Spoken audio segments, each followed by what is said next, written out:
ഞങ്ങളൊരു പുതിയ സ്ഥലം കാണുന്നതിന് വേണ്ടി രാവിലെ തന്നെ വീട്ടിൽ നിന്ന് ഇറങ്ങിയതാണ് കേട്ടോ. ഞങ്ങൾ പോകാൻ വേണ്ടി ബസ്സിൽ കയറി. നമ്മുടെ ബസ്സിൽ കയറി ബസ് ടെർമിനലിലെത്തി.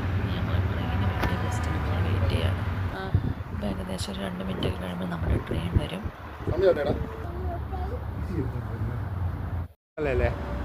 അങ്ങനെ അടുത്ത ടെർമിനലിലെത്തി കേട്ടോ. നെസ്റ്റൺ ടെർമിനലിലെത്തി.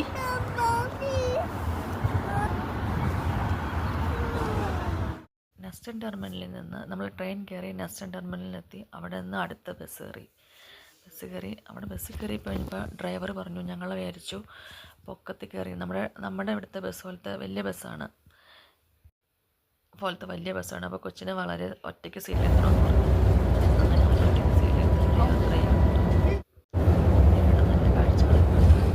പിന്നെ കൊച്ചാടി കരണ്ട് വഴി കുറച്ച് കഴിഞ്ഞപ്പോൾ ഒരു പാലം കണ്ടിട്ട് നമ്മൾ ഈ പാലത്തിലൂടെ ഈ ഒരു മുനിസിപ്പാലിറ്റി നിന്ന് അടുത്ത മുനിസിപ്പാലിറ്റിയിലേക്ക് നമ്മൾ യാത്ര ചെയ്യുന്നു. നമ്മൾ ആ സ്ഥലത്തെത്തി. അവിടെ എത്തി ഞങ്ങൾ കുറേയൊക്കെ ചുറ്റി നടന്നു. അധികമൊന്നും എനിക്ക് കാണാൻ തോന്നിയില്ല കേട്ടോ. അധികമൊന്നുമില്ല. പിന്നെ ഞങ്ങളൊരു സ്ഥലത്ത് നിന്ന് ഫുഡ് കഴിച്ചു. അതിനുശേഷം തിരിഞ്ഞ് നോക്കിയപ്പോൾ അത് ഇവിടെ നിറച്ച് ഫ്ലവേഴ്സ്. അങ്ങനെ ഇവിടെ നിന്ന് കുറച്ച് ഫോട്ടോസൊക്കെ എടുത്തു. കൊച്ചിൻ്റെ എൻ്റെയും ഫോട്ടോസും വീഡിയോസും. എനിക്കാണ് ഈ പൂക്കൾ ഭയങ്കര ഇഷ്ടമാണ്. നല്ല പിങ്ക് കളർ, നല്ല തിക്കായിട്ട് നിൽക്കുന്നത്, നല്ല രസം, നല്ല അതിമനോഹരമായ കാഴ്ച. ഒറ്റ ചെടി ഉണ്ടായിരുന്നുള്ളൂ, കുറേയൊക്കെ ഉണ്ടെങ്കിൽ നല്ല രസമായിരുന്നു. നമ്മൾ കാണാൻ പോയ സ്ഥലത്തിൻ്റെ ഡെസി ബോട്ട് എന്നൊരു സ്ഥലമാണ്.